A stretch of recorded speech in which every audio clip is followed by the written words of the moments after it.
السلام عليكم، ازيكم يا ابطال؟ ان شاء الله تكونوا كويسين وعلى طريق النجاح معانا مكملين. خلينا ابتدي الفيديو واقول لك يا بطل ان اللي مش هيتعلم الذكاء الاصطناعي هيشتغل عند اللي اتعلمه قريب جدا. في 2025 اللي هينجح مش الاذكى، اللي هينجح هو الأكثر جاهزية. في فيديو النهاردة هنغوص في 8 مهارات هتفرق ما بين الليدر وما بين اللي لسه قاعد بيتفرج. في ناس كتير مع ظهور ال AI ابتدوا يقولوا إن ال AI هياخد شغلنا، ولكن خليني أقولك إن ال AI مش هياخد شغلك، ولكن الناس اللي معاها خبرة ال AI هي اللي هتاخد شغلك. فده الوقت يا بطل اللي فيه لازم تعرف إيه المهارات اللي موجودة وإزاي تستغلها وإزاي تكون ليدر في مكانك. يلا بينا نتكلم عن ال8 مهارات اللي لازم على الأقل واحدة منهم أنت تكون عارفهم قبل نهاية 2025. هنمسك كل مهارة نتكلم عنها ونتكلم عن فايدتها ونتكلم عن الأدوات اللي أنت محتاجها ونتكلم عن الوقت اللي انت محتاجه عشان تتقن المهارة دي. المهارة الأولى معانا النهاردة وهي البرمجة من غير كود أو No Code Development. إيه هي المهارة دي؟ دي مهارة بتقدر تبني بيها تطبيقات مواقع ذكية من غير ما تكون مبرمج. ببساطة كده دي منصات جاهزة بتخليك تبني بلوكات كأنك بتلعب بالمكعبات. طب إيه فايدة المهارة دي؟ رقم واحد، بتقدر تبني وتطبق أفكارك بسرعة، بتقدر تبني مشروعك أو فكرتك من غير ما تدفع فلوس لحد، وطبعا دي فرصة كبيرة للريادة من غير ما تكون مبرمج. طيب أتعلمها فين؟ في كورسات على يوديمي، في كورسات على كورسيرا، برضو ممكن تلاقي يوتيوب شانلز، قنوات بتتكلم عن المهارة دي وبتعلمها لك. زي في قناة مشهورة جدا اسمها نو كود ديفز. طيب ايه الادوات اللي ممكن استخدمها للمهارة دي؟ عندك ريبلت، عندك زيبير، عندك جلايد.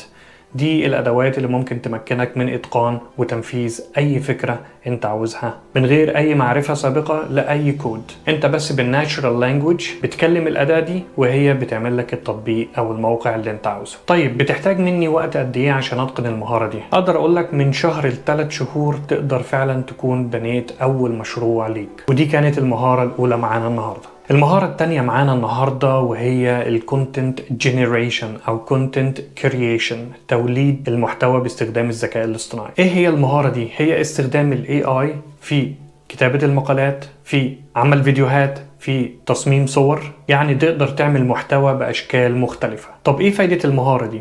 رقم واحد، تقدر تنتج محتوى يومي بسرعة وبجودة. 2، مفيد جدا لليوتيوبرز، البلوجرز والمسوقين. 3، ده مصدر دخل قوي جدا لو فعلا أتقنت المهارة دي. طيب أتعلمها فين؟ في قناة يوتيوب اسمها Future Tools by Matt Wolfe، أو ممكن برضو تشترك في ريديت وميديوم، هتلاقي مقالات وجروبز بيتكلموا عن المهارة دي. طيب إيه الأدوات اللي أنا هستخدمها للمهارة دي؟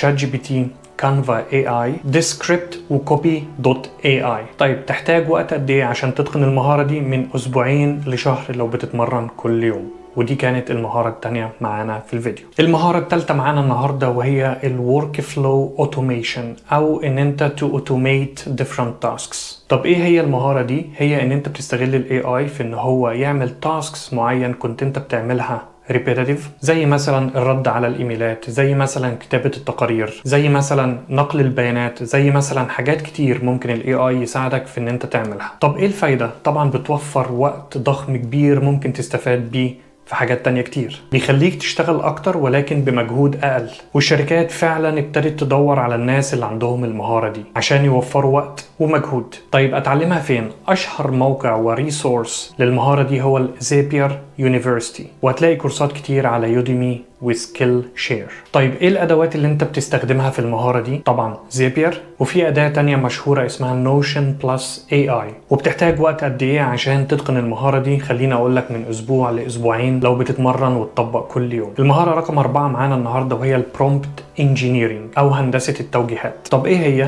طبعا معظمنا دلوقتي بيستخدم شات جي بي تي وبرامج كتير في مجالات مختلفة او حتى للدردشة. ومهارة هندسة التوجيهات هي مهارة بتديك خبرة في ازاي ان انت تتقن كتابة الأمر اللي انت بتكتبه للذكاء الاصطناعي عشان يديك أحسن وأدق نتيجة. يعني كمثال مثلا في التسويق، لو انت بتقول للذكاء الاصطناعي أنا عاوز أسوق المنتج بتاعي ده، اكتب لي خطة تسويقية عشان أقدر أوصل للعملاء في أسرع وقت. لكن باستخدام الهندسة التوجيهية ممكن تقول لل AI إن هو يستهدف لك فئة عمرية معينة موجودة في مكان معين، ويكتب لك الصيغة دي بأسلوب يتماشى مع الفئة العمرية دي والمكان ده. طيب ايه الفايدة؟ بتزود جودة المنتج باستخدام اي AI موديل، تشات جي بي تي، جيميناي، ايا كان AI باسلوب الهندسه التوجيهيه بتقدر تطلع احسن النتائج. طبعا المهاره دي مطلوبه بشده في السوق، ولو دخلت على الوظائف في اي مكان وكتبت برومبت انجينيرنج اتفرج بس على المرتبات او الميزات اللي الشركات بتقدمها للفئه دي. طيب اتعلم المهاره دي فين؟ عندك الشات جي بي تي برومبت انجينيرنج، عندك الديب ليرنينج دوت AI،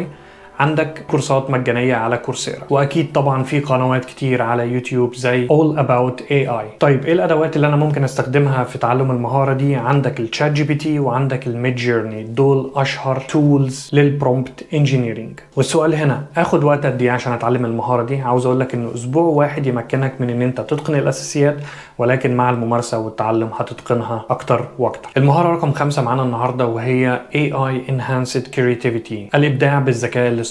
ايه هي المهارة دي؟ هي ان انت تستخدم الاي اي في التصميم، في الرسم، في الموسيقى، في الكتابة، وتكمل عليه انت بطريقتك الخاصة. طب ايه فايدة المهارة دي؟ بتزود انتاجيتك كمبدع، وطبعا باستخدام الادوات دي بتخليك تنجز حاجات كتير كانت بتاخد منك ايام او اسابيع في ساعات فقط. اتعلمها فين؟ برضو يوتيوب، اعمل عليه سيرش هتلاقي فيه حاجات كتير بتتكلم عن المهارة دي، زائد برضو في موقع اسمه Future Tools Directory. طيب ايه الادوات اللي بستخدمها؟ طبعا باختلاف انت عاوز تعمل ايه. مثلا ميد جيرني اللي هو يعمل لك صور وفيديوهات، في عندك ادوبي فايرفلاي ده للرسم والابداع، وفي عندك ساوند درو للمزيكا. طيب وتحتاج مني وقت قد ايه؟ عاوز اقول لك من اسبوعين تقدر تجرب وتكتشف الادوات دي، 3 شهور تكون قوي فيهم ان شاء الله.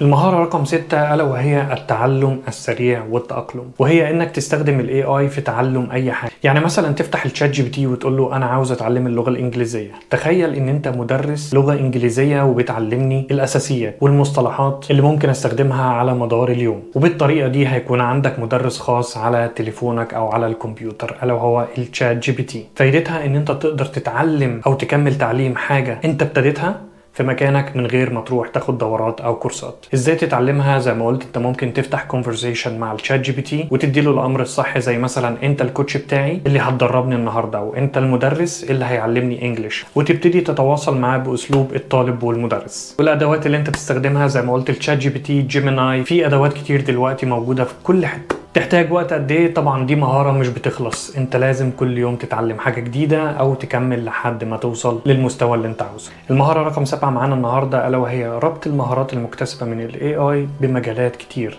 زي مثلا ممكن يكون مجال شغلك، ممكن يكون في الطب، في التسويق، في الهندسة، في التعليم الى اخره. يعني انا مثلا لما ابتديت استخدم جوجل شيتس مؤخرا كتير، وابتديت اتعلم جوجل شيتس، وابتديت استخدم الاي اي في ان هو يعلمني الجوجل سكريبتس، ودي فعلا مهارة فادتني في شغلي كتير جدا، وقدرت ان انا اكون متميز فيها في وقت صغير. الفايدة ان انت بتخلق قيمة محدش غيرك يقدر يقدمها، وده طبعا بيخليك الاول في مجالك. ازاي اتعلمها؟ ابتدي فكر في مشروع صغير تربط استخدام الاي اي بشغلك. زي ما انا قلت لك انا اتعلمت جوجل سكريبت باستخدام الاي اي. ادوات ممكن تساعدك زي الشات جي بي تي، جيميناي، او في بلاتفورمز زي تابلو او باور بي اي لو انت بتشتغل في مجال تحليل البيانات. تحتاج وقت قد ايه؟ حسب المجال، ممكن من شهر ل6 شهور حسب تعقيد المجال، ولكن صدقني هتفرق معاك كتير جدا. المهارة رقم 8 وهي التفكير الاستراتيجي باستخدام الذكاء الاصطناعي، وهي مش انك بس تستخدم الادوات دي، لا انت بتبص لقدام، بتشوف تأثير الادوات دي على البيزنس، على المجتمع، ومن خلال ده بتقدر تتنبأ بايه ممكن يكون عليه الطلب في المستقبل القريب.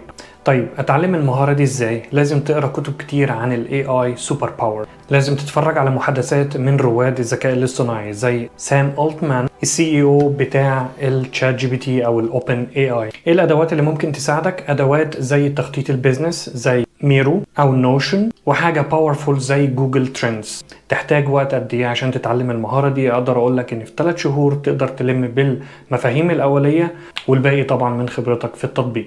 وهختم الفيديو واقول لك ان الذكاء الاصطناعي مش هياخد شغلك، ولكن الناس اللي معاهم خبرة الذكاء الاصطناعي والمهارات دي هي اللي فعلا هتاخد شغلك. مش لازم تبقى محترف في كل المهارات دي، ولكن مهارة واحدة فعلا ممكن توصل لأبعد مما كنت تتخيل. وده كان فيديو سريع عن 8 مهارات لازم يكون على الأقل عندنا واحدة منهم، ولو في مهارة عجبتكم سيبوها لي في التعليق وممكن أعمل لها فيديو خاص.